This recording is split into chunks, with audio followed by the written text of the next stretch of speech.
somebody that I admire told me that those who hold the pen hold the power. I Those, didn't know if you'd heard of that or not. I wanted to share it with you. that's my favorite quote by me. Those who hold the pen hold the power. Yeah, the best sermons you'll ever preach are the ones that are tattooed on your own heart. Life ordains us. In the hands of the ego, it looks like an annihilation, but instead it's an initiation. We all have been initiated, and it's a good thing to share our own resurrection story that we got back up. It's a beautiful thing.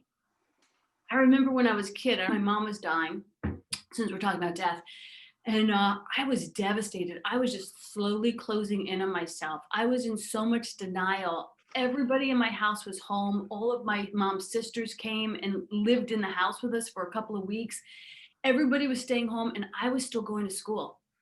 And my teachers were like, "What are you doing here?" And I'm like, "It's fine. Like, it's nothing. It's nothing. Nothing's happening." Like, I was in denial. And because I couldn't imagine living without my mother, I couldn't imagine a living without breath. And I remember like a few days before she died, my dad came and sat next to me and my two brothers. And I was like, I had heard from the priest, I had heard from the teachers, I heard from everyone that my mom was dying. But I just didn't, I just made up stories about how horrible they were. Like that they would say that to me, that they were lying. So when my dad sat down next to me that day, he said to me, "I want to tell you a story. I want to tell you the story that happened to me when I was your age. This exact story, this exact thing happened to me.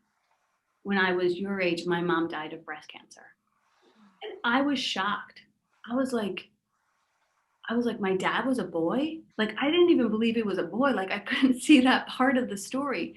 But what saved my life in that moment was that suddenly I saw a possibility of breath beyond my mother.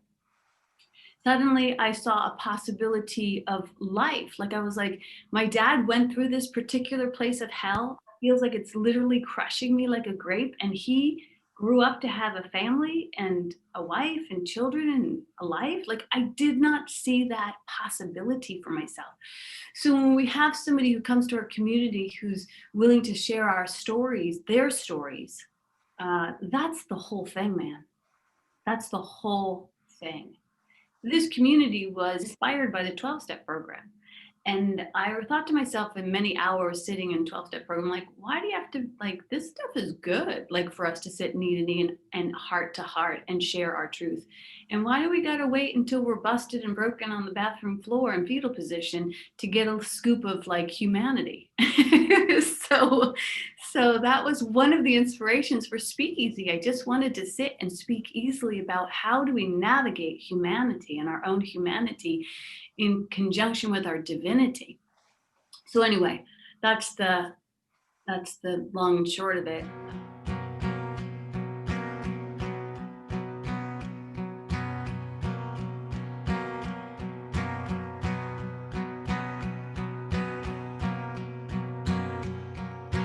Arms intertwined, two hearts full of love are bursting. The stars are shining down upon us, little earthlings.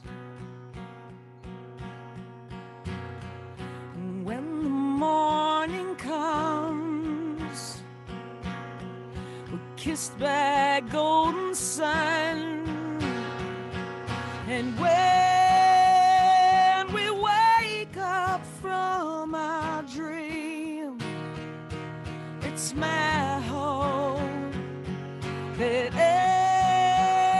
everything is as it seemed, with eyes closed. And such a simple thing like love is always waiting for us.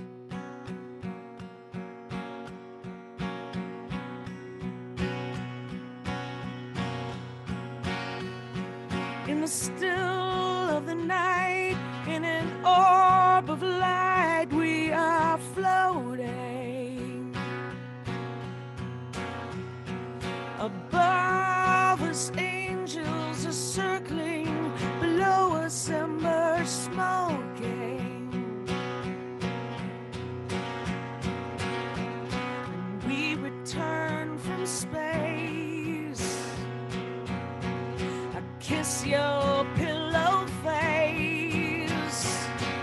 And when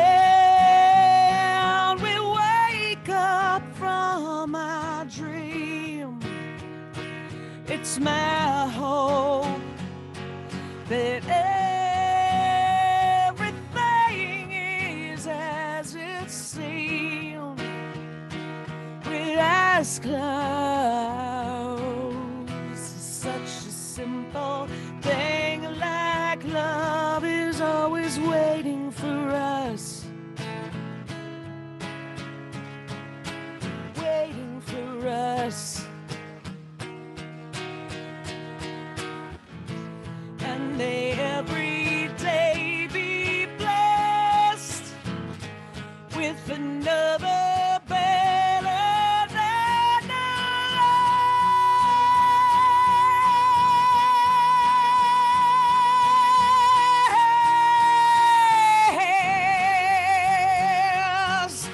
When we wake up from our dream, it's my hope that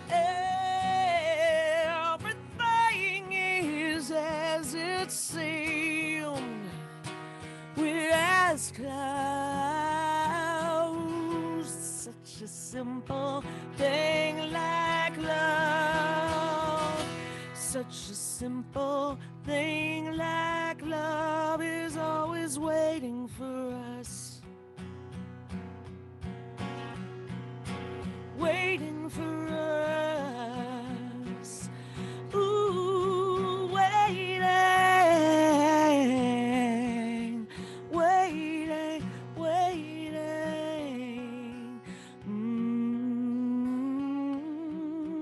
Waiting.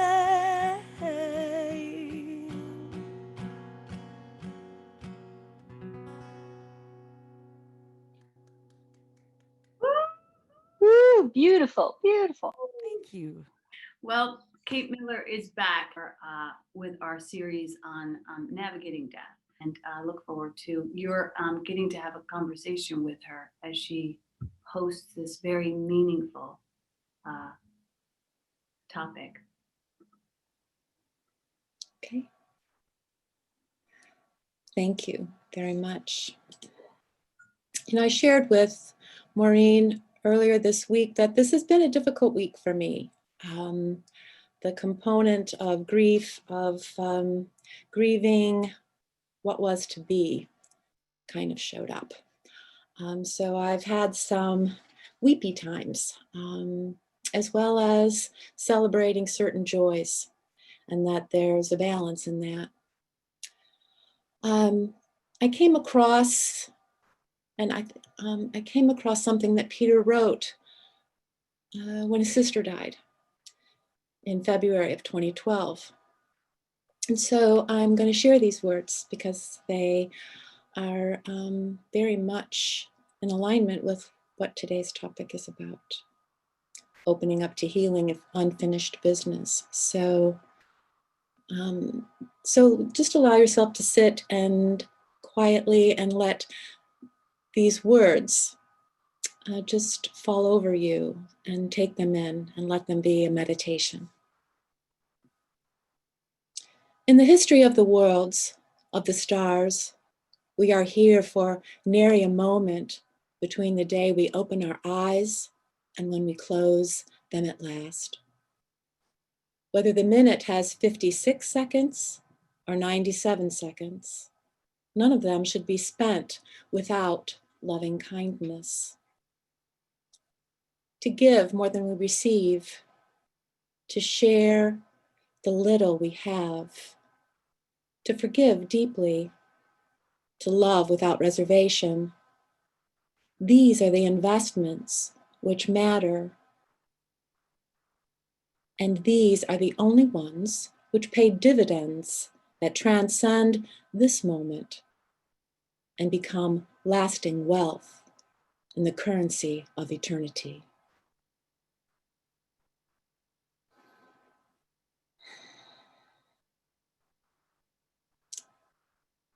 The topic today is about opening to healing and unfinished business. Every faith tradition points to the ultimate lesson of death. Frank Ostaseski, the co-founder of the Zen Hospice Project, states this: there are two questions on the minds of the dying. Am I loved? And did I love well? All the rest is extra. If that is what's most important then, is it not what's most important now? To imagine that the time of our dying, that we will have the physical strength, emotional stability, and mental clarity to do the work of a lifetime is a ridiculous gamble. So, asking the question, what can death teach us about life? Is this the lesson that awakens the possibility of healing? I think so. To those whose life work has been attending the terminally ill and the dying, they have many stories of healing and transformation that have taken place. Some of which have led to a physical healing, maybe a remission of a disease, a cure. And others, there was healing in death. An emotional, spiritual healing took place. A long-held againstness was released, opening to a sense of freedom and peace. Stories of people who were given a prognosis of just months to live. They went into solitude, in a reflection, following a spiritual practice that allowed them to truly face themselves and face their death. A healing took place. The following is a quote from Frida Naylor, who was a doctor who died of cancer. I have had experiences which I never would have had, for which I have to thank the cancer. Humility, coming to terms with my own mortality, knowledge of my inner strength, which continually surprises me, and more things about myself which I've discovered because I had to stop in my tracks, reassess, and proceed. When we wake up to the truth that our reality is ceaseless change, that it's not possible for us to hold on to anything, and everything that we want to hold on to, we will lose, even this life. It allows us to open up our hearts fully to each moment and to commit to what matters most. To reassess and proceed with humility and acceptance of reality allows an opening to spiritual guidance, to daily practice, and to do the inner work that's necessary. And we continually need to remember this. We have been conditioned to resist it. We've long established patterns and habits that we fall back into, even when a daily practice has been established. We likely all have heard the story of walking down the street and falling into a hole. It's called Autobiography in 5 chapters. It ends with walking down a different street. It's only when we believe that things are permanent that we cut off the possibility of learning from change. We don't have to wait for something serious to happen, for an illness to show up, for us to reflect on impermanence. Why not when we're content, when we're comfortable, when we're inspired? There are moments when we're more naturally open to introspection. Utilize them. If sitting in meditation doesn't come easily for you, then nature is an ever-available source of inspiration, as are the arts, music, poetry, contemplative reading, all of which cause a shift in our perspective and allow an opening of awareness, a deepening of awareness, which can be used as an invitation to meditation. Having an established awareness practice is key in moving through through death and the losses of life. The importance of breath. It connects the mind and the body. It's the vehicle that our life force travels on. Every yoga class that I teach always begins with breath awareness. How we breathe affects everything. Paradoxical breathing actually cuts off our breath when we need it most, and many people breathe paradoxically. They don't activate their diaphragm when they're breathing in. A daily practice is what tunes our instrument. This body that we've been given is our instrument to move through this lifetime. So tuning our instrument as we start the day, it's foundational. It fosters present moment awareness, not being drawn into reactivity as stressors arise. We're able to make appropriate decisions. We have an expanded perspective. It can provide stability when a crisis arises. If you don't have one, find something that works for you. There are so very many available. My husband Peter had an established practice through much of his life. When he had difficulty sleeping, he wouldn't lay there, toss and turn. He would get up.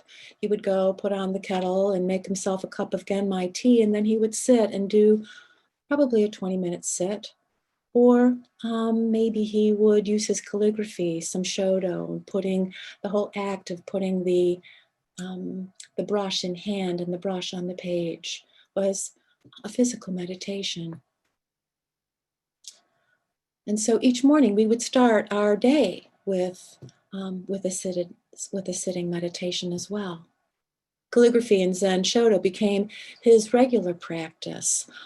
He used to say, my finest work goes, just disappears, because he had these water practice paper that he would, instead of using ink, he would use water on the brush and write it all out, and it would disappear.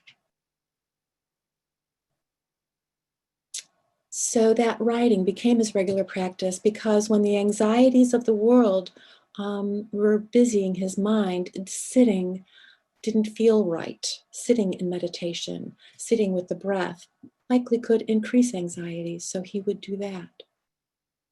The state of the world the past few years had been quite troubling to him, because he was the son of a Holocaust survivor, and there is such a thing as genetic trauma, genetic grief. In the last 2 weeks of his life, while confined to the bed, he continued to sit in meditation at different times, even though it was difficult for him to position himself in that crossed seated position. He was a peaceful presence to those who came to say goodbye, which offered them comfort. Unfinished business. This is a quote from Richard Rohr. Maybe this is why scholars have said 2/3 of the teachings of Jesus is, in one form or another, about forgiveness. Forgiveness is simply the religious word for letting go. Eventually, it feels like forgiving reality itself for being what it is. Unfinished business is difficult, but so very necessary. To be with the broken parts, our unattended sorrows, the wounds that we've suppressed. Pain. What is pain doing? It's asking for our attention. Interesting how we respond to it and what that has caused. The words we use. We look for painkillers to numb out. What instead if we had pain soothers, brought care for, comfort to, and to be with our pain? Can we be with our sorrows? Be with it all? Witness with compassion? Can we meet those parts of ourselves with curiosity, with loving eyes, and actually expanding the space around it as we breathe with it? Be touched by the experience to know it's not the fullness of what we are. It's our sorrows that open us up to our sacredness. We can and do heal to participate more fully in life. We can also train ourselves to deepen in compassion. Dr. Kristen Neff, who is a compassion expert, her description of self-compassion is a practice of goodwill, not good feelings. With self-compassion, we mindfully accept that the moment is painful and embrace ourself with kindness and care in response, remembering that imperfection is part of the shared human experience. When we're touched by suffering, allow the vulnerability to be there and be there with an open, curious heart to respond to it. Breathe, pause, allow more space. Don't constrict in an attempt to close off the feeling or pull away from the vulnerability. This is what we naturally do. Allowing ourselves to move through it, discover what's underneath, and let ourselves be authentic. Fear of death is equitable to fear of life. Sometimes people hold on and are afraid to let go and die because they have not come to terms with how they have and haven't been, or what they have and haven't done. When a person dies who's lived an unexamined life, suppressing their deepest sorrows, harboring feelings of guilt towards themselves and anger towards others, their survivors suffer more deeply in their grief. Here's a question. If we knew that we were allowed one phone call from death, one, what pops up in your mind? Is there something that's been left unsaid? What's keeping you from saying it? This is unfinished business. Sometimes it's asked, isn't it too late to heal the pain of the past? It's never too late. Even after enormous pain and abuse, people can find a way to forgive each other. Usually, unfinished business is the result of blocked communication when we have been wounded, become extremely defensive, arguing from a position of being in the right and blindly refusing to see the other person's point of view. It's not only unhelpful, it freezes any possibility of real exchange. In the Tibetan book of Living and Dying, there's a writing exercise that, as I looked through it, it reminds me of doing a 4th and 5th step in 12-step work, though it also brings in a healing component aside from the catharsis and being witnessed. There's a shift in how we perceive ourselves and how we perceive others. So when doing this exercise, not that we're going to do it now, but I'm going to go through it briefly, but it may be something that you may wish to try. And I also would be open to going through it with anyone if they wish. Okay, so I'm going to read through this. So when you do this exercise, begin with a strong motivation for bringing up all the negative thoughts and feelings to try to understand them, to work with them, to resolve them, and finally let them go. Visualize in front of you the person with whom you have a problem. See them exactly as they've always looked to you, though consider that a real change has taken place so that this person is far more open and receptive to listen to what you have to say, more willing than ever before to share honestly and resolve whatever the problem between you is. Visualize vividly the person in a new state of openness. This will help you feel more open with them. Then really feel deep into your heart what it is that you most need to say to this person. Tell them what the problem is. Tell them your feelings, your difficulties, your hurt, your regret. Tell them what you haven't felt safe or comfortable enough to say before. Now, write it as you would say it, all of it. And when you've finished, immediately begin to write what they might say in response to you. But don't think about what they used to say. Remember now that you have visualized that they truly heard you and that they are more open. Just write and see what comes spontaneously and allow the person in your mind to express completely his or her side of the problem as well. Search yourself and see if there is anything else that you need to say to this person. Any other hurt feelings or regret from the past that you've been holding back and have never aired. Again, each time that you are stating your feelings, write a response from the other person, writing down whatever comes into your mind. Continue this dialogue until you feel that there is nothing more that you are holding back or nothing more that needs to be said. To see if you're truly ready to conclude this dialogue, ask yourself deeply if you now are able to let go of the past wholeheartedly. Really able, satisfied by the insight and the healing that has been written in this dialogue that has given you. To forgive this person, or to feel that he or she would forgive you. When you feel that you've accomplished this, remember to express any last feelings of love and appreciation that you may be holding back, and say goodbye. Visualize this person turning away, leaving now. And remember that you can keep their love and warm memories and as the best aspect of your relationship, always in your heart. To come even clearer in this reconciliation with the past, read this aloud to yourself or find someone that you can read it to.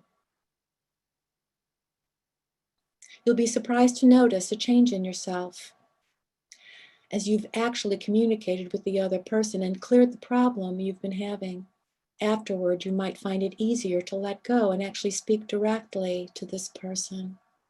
When you have really let go, subtle shifts in chemistry between you and the other person will take place, and the tension in the relationship is often dissolved.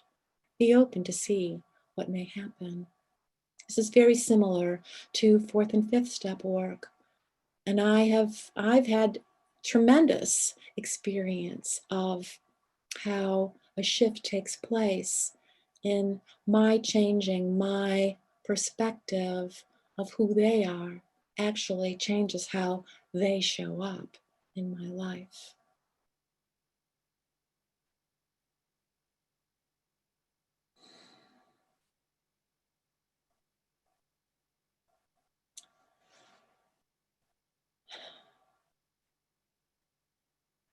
The tears we shed when we feel the tears in the fabric of the world torn apart by our loss.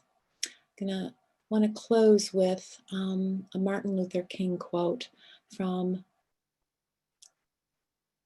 the letter from a Birmingham jail. In a real sense, all life is interrelated.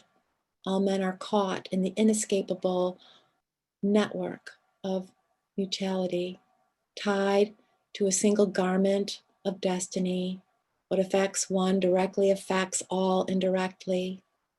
I can never be what I ought to be until you're what you ought to be, and you can never be what you ought to be until I am what I ought to be. This is the interrelated structure of our reality. There's a poetic reference to the Kabbalah in a book, The Shadow of Sorrow. And it states that all of creation is contained within a fabric, a covering of divinity, and that the responsibility of the Kabbalist is to heal any tears in the fabric. Interesting spelling, tears and tears are spelled the same. So are our tears that we shed to heal the tears in the fabric of our divinity. Thank you.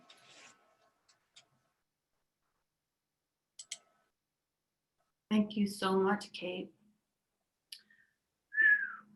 Powerful again, and so helpful. I wanted to just say one thing before I bring Kathy Richardson up. The incredible thing, and thank you so much for bringing a piece of Martin Luther King with us today. The incredible thing about that whole letter, if you read the whole letter, is that this man was in prison, no access to Google, the things that he draws in from himself. What a brilliant individual. I mean, incredible. You just, even the piece that you wrote there. Anyway, there's so much wisdom that you shared. I'm overflowing with inspiration, but let's bring up Kathy and then we can all chat. I'm looking for you, Kathy. Hello. Hi. Thank Thank you so much, Kate. That was beautiful. All right. So this song came up for me while hearing that.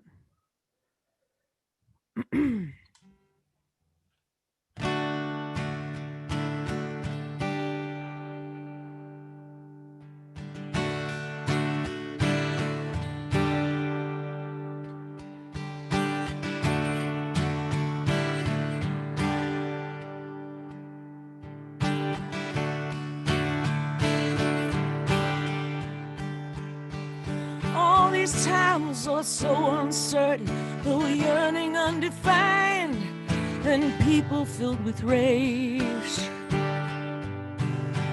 We all need a little tenderness. How can love survive in such a graceless age? The trust and self-assurance that lead to happiness are the very things we kill, I guess. Our pride and competition cannot fill these empty arms, and the work I put between us, you know, it doesn't keep me warm. And I'm learning to live without you now, but I miss you, baby. And the more I know, the less I understand all the things I thought I'd figured out. I have to learn again. And I've been trying to get down to the heart of the matter, but everything changes and the friends seem to scatter. So I think it's about forgiveness. Forgiveness, even if you don't love me anymore. Oh, there are people in your life who've come and gone. They let you down. You know, they hurt your pride. You better put it all behind you, babe, 'cause life goes on. You keep carrying that anger, it'll eat you up inside, baby. I've been trying to get down to the heart of the matter, but my will gets weak and my thoughts seem to scatter. So I think it's about forgiveness. Forgiveness, even if you don't love me. Yeah, trying to get down to the heart of the matter, but my will gets weak and the ashes will scatter. So I think it's about forgiveness. Forgiveness, even if you don't love me.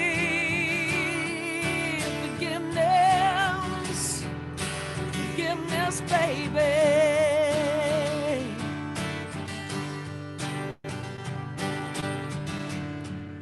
Forgiveness,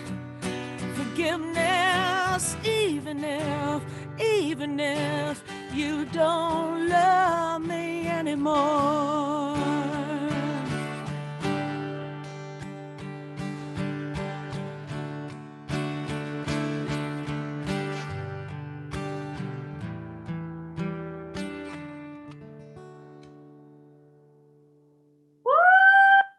Beautiful, beautiful. Perfect song. What the hell, Kathy? You don't plan this shit and you just come. Like, what the hell? You make all of us feel like we're losers. Oh my gosh.